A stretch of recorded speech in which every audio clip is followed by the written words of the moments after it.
A save room always meant more to me than a mechanic. It was the one place the monsters couldn't get you.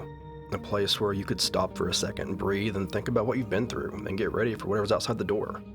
And the older I got, the more that idea stuck with me. Because some games are tied to people, to rooms, to moments in your life that you can still feel years later. So what is Jake's save room? To me, a save room is a place where memories are safe, and that's what this channel became. Jake's save room is where I go back to games that meant something. Sometimes they were great, sometimes they were messy.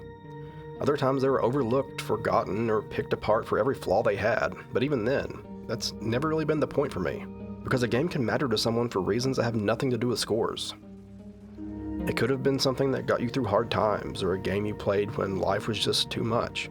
A game tied to a person who's gone now, or one of those games that just brings back the smell of a room you were in as a kid. That stuff matters to me, and I never wanted to talk down on that. That's why I've never looked at this channel like a place for verdicts or reviews. I'm not really here to win arguments over whether a game is objectively good or bad. I'm here to talk about what it feels like, how it played, what it meant, why it stayed with people, why something can still live in your head years later even if the rest of the world moved on from it. That's what I'm trying to capture when I make these videos. I'm trying to take you back to that first feeling, the first time you stepped into a world, heard that music, fell in love with those characters, or found a game that became yours for reasons nobody else could really explain.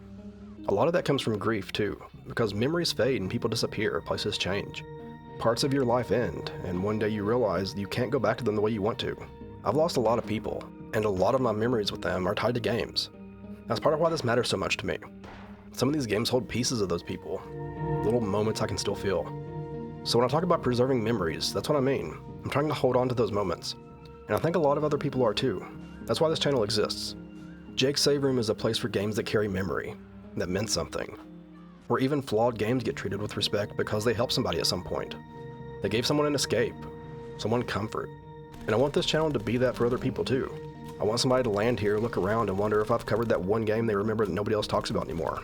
The one that really meant something to them. Because if it mattered to you, then it mattered. And if it mattered, it deserves to be remembered. That's what Jake's Save Room is, a place to breathe for a minute, a place where the monsters stay outside, where memories are protected.